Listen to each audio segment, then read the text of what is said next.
what is waiting for us behind the corner, like people 100 years ago did not know that diabetes and heart attacks and neurodegeneration and cancer is waiting for them and now for us behind the corner. We should expand life and new diseases will probably come. Look at another aspect of life. We thought, for example, that we defeated infectious diseases with a wonderful invention of antibiotics. Antibiotics came to the world, and we thought, wow, there will be no more infectious diseases. And look at the world just in the last 30 years. We are living by miracle. Look at AIDS. AIDS is a new disease.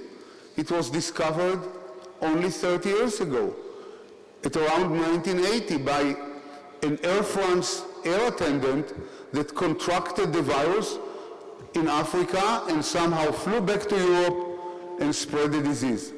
We can thank God, whatever God is meaning for each and every one of us, that the virus is limiting its movement. So we learned about the behavior of the virus, and we learned about our own sexual behavior, and we learned how to be careful.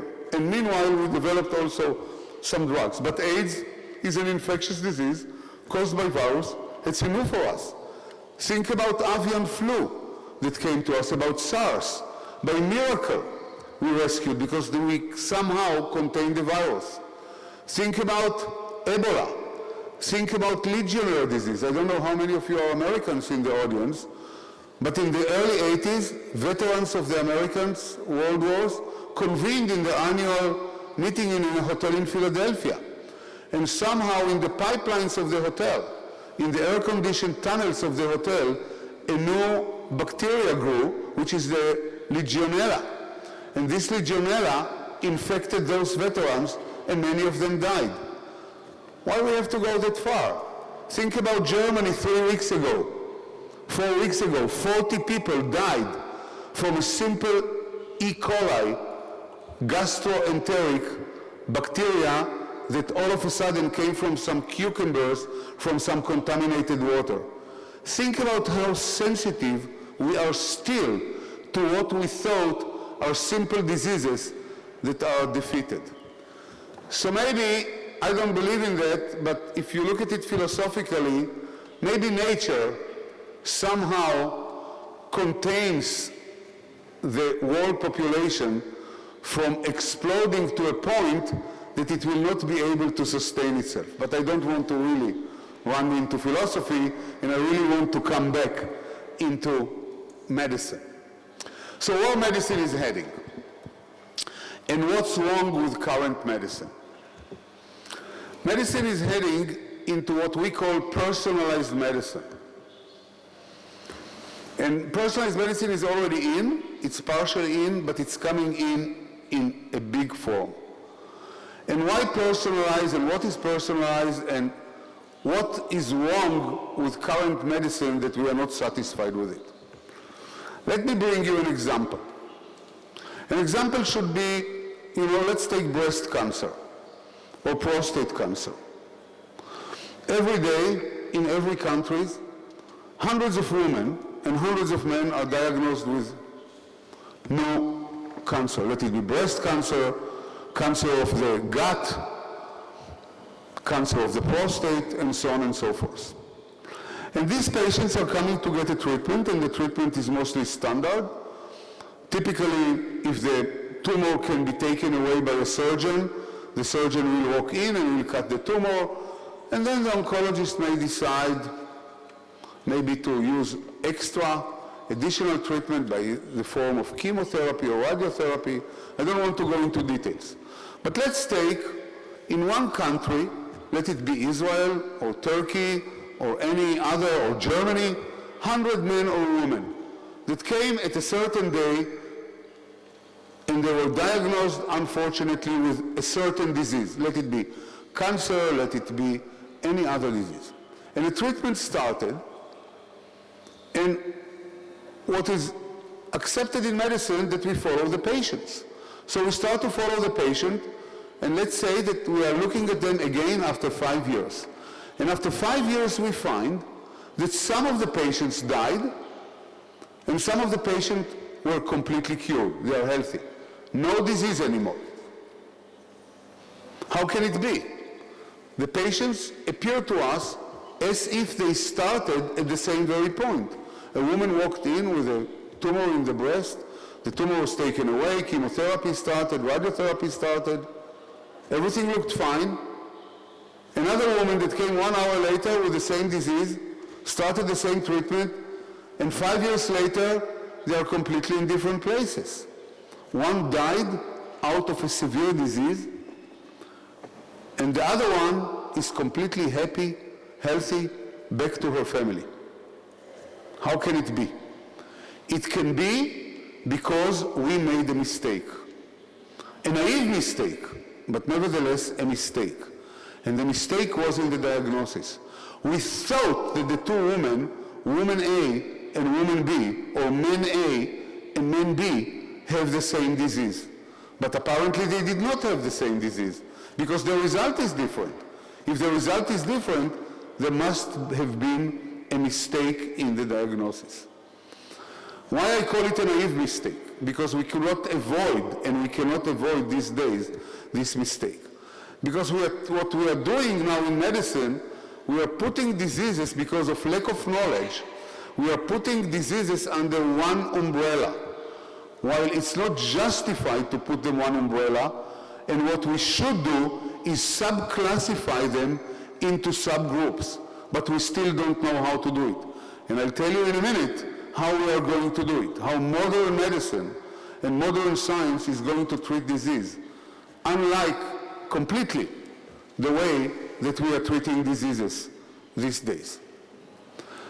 What medicine looks today, basically in the eyes of physicians and in the eyes of scientists, is like a pyjama. What is a pyjama? I always think about a pyjama. Pyjama is something that we go to the store and we buy, and we don't really put much attention to the details. What do we mean by details? We shall find in the store about 3 sizes of pyjama. We shall find small, medium, and large. And we really don't care, we'll take something, let's say that I will take medium, and if the medium is not exactly my size, the rubber band will fit it. Because pyjama is not a suit. It's not a shirt. It's not something that we are going out to a party, that we are going out to celebrate, that we are going out to work. It's something that just, protects us from the cold in the winter, in cold countries, and we really don't care about it. Medicine of today is one size fits all. We are fitting a pyjama with a rubber band to all the patients, while what we should do is tailor to each patient its own suit. That's what we should do. And I'll tell you in a minute how we do it. For these days, medicine is still very primitive and does not have the microscope, doesn't have the eyeglasses in order to diagnose the different women that come with breast cancer, and we group them together under one group. The secret is in our DNA, in our genetic material, and I'll come into it. What we need to do is to take the DNA of each and every patient and learn what the DNA tells us. Learn all the information that is embedded in the DNA. And in the DNA, we shall find out that the cancer of woman A is very different from the cancer of woman B. And woman A have mutations, aberrations in other genes that cause her to get cancer than woman B. The end result is a tumor, is a cancer, but the cancer of the two women is very different. The cancer of woman A will respond to the therapy, while the cancer of woman B will not respond to the therapy, because it's different. It's like looking at eggs. You can look at eggs of a turkey, and you can look at egg of a chicken. So you look at the eggs, they may be a little bit different, maybe by size. They're very different. They're completely different. On the outside, they look like eggs. They have a shell, a white shell. But one egg will go to make a turkey if you incubate it, and the other egg will go to make a chicken. And the other egg will go to make a snake. And the other egg will go to make a turtle. It's an egg, true.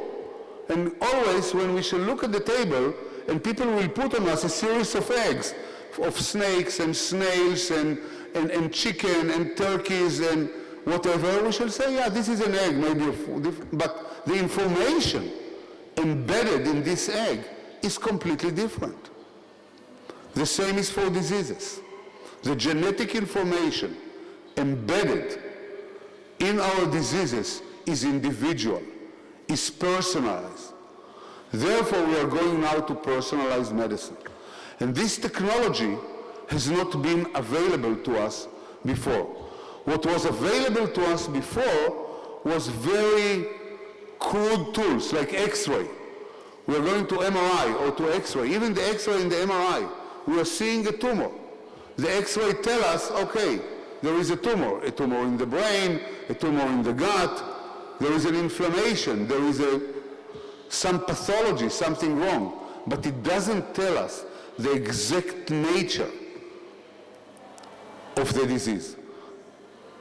And modern medicine is going to tailor according to our own personal information. So now we are going to the hospital and we are taking a blood test. Everyone that goes to the hospital and to the clinic, the doctor wants to know what's in our blood. And we are monitoring something in the blood. And for you, you know what we are monitoring in the blood. For those of us that have sugar, diabetes, we are monitoring sugar. For those of us that have cholesterol, we are monitoring cholesterol. And we are monitoring many other parameters in the blood. In the next decade, we are going to monitor our DNA. So the blood that will be taken from us will be used not only for sugar, not only for cholesterol, not only for calcium, for women that are undergoing into their menopause, but it will be used also for profiling our DNA. And from the DNA, we shall be able to extract a huge amount of information that will tell us very much about the details of our diseases. And once we have the details of the diseases, we shall be able to develop drugs to the individual targets, not for every patient. We assume that not every person that will get cancer in the globe will have his own or her own individual disease. But we believe that there will be groups, there will be large groups, and breast cancer will be breast cancer A and B and C and D and E and F and G. And then we shall tailor treatment according to the subgrouping. As I told you before, in our society, we are paying a price. There are no free lunches. We are paying a price with any development. And every development in technology has what I call societal implications. Think about the car. The car is a wonderful invention, but once we are entering the car in the morning, we need to know that there are risks.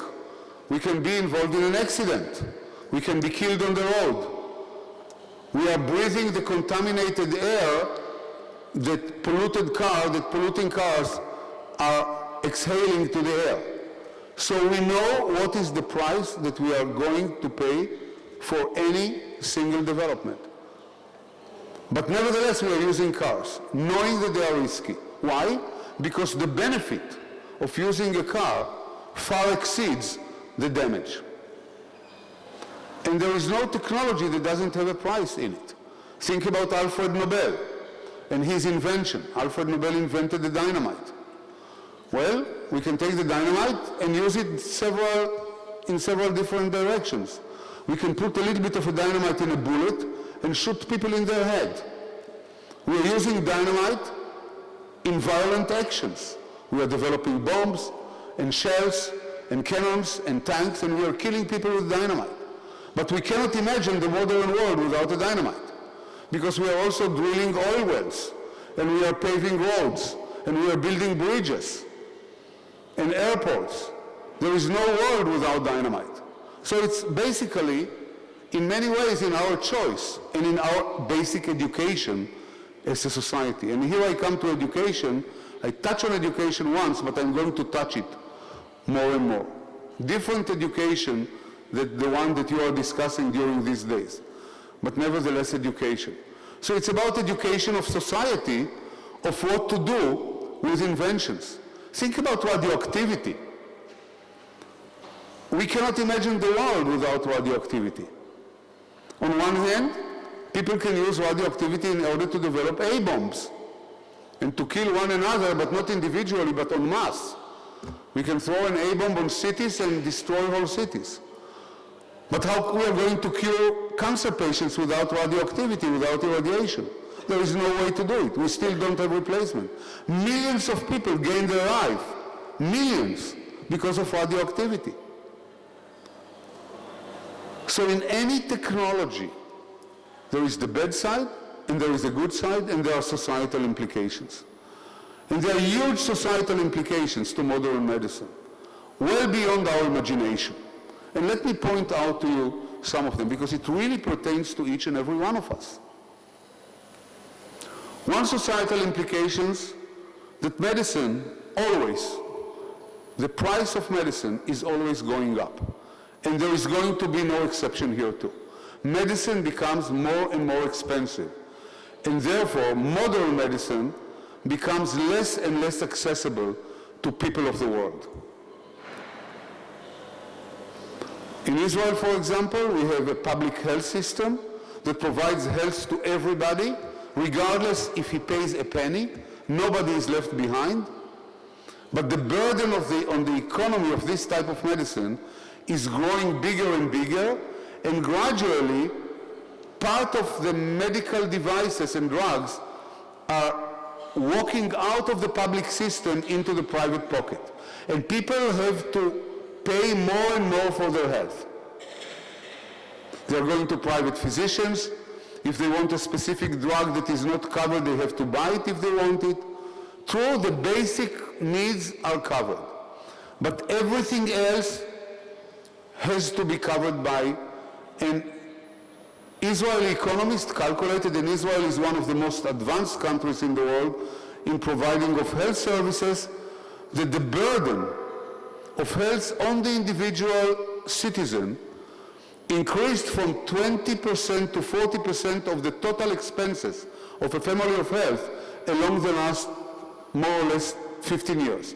So in 15 years, we doubled our private expense out of our pocket on buying health services, because health services become more and more expensive. Think about X-ray. X-ray costs nothing, costs $10 to make an X-ray. But think about MRI.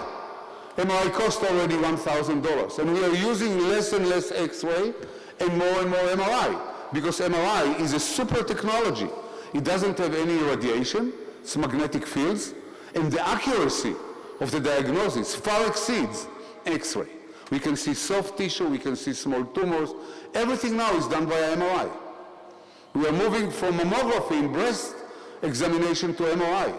But mammography costs nothing. An MRI of the breast is going to cost $500 or $600. So somebody has to pay it. And if we are recommending women in the public, all the women, with no exception, to take periodical breast tests, you can imagine the huge burden on the economy. And why the Ministry of Finances of Israel, I'm just using Israel as an example because it's my country, is trying to push back technologies. They don't like technologies because they understand that each technology will bring more expenses on the public sector. So here, now you can imagine that if there is now one drug or two drugs for breast cancer like tamoxifen and Herceptin, because we are looking at breast cancer as one disease, or there is only one drug for prostate cancer for men, which is an anti-testosterone hormone, if there will be breast cancer A and B and C and D and E, the companies are going to lose money, because now they sell one drug for many $1 billion. They have a blockbuster. Tomorrow they are going to have 6 diseases, and the drug that they sell now for $1 billion will be good only for one small disease, only for cancer A, and not for cancer B, C, D, and E, and F. Now they're very happy. They are selling drugs that don't help patients. They are selling multi-billion-dollar drug to 50% or 60 or 70% of cancer patients, knowing that they are not going to be helped. But we cannot tell who is going to be helped and who is not going to be helped. So therefore, we are using the same drug for everybody. But tomorrow there will be cancer A, B, C, D, and E. And the drug that they are selling today for 6 different cancers will be good only for one. They're going to lose money. And they have to go into development of new drugs for cancer B, C, D, and E, and F. So I can tell you one thing. The cost of health is going to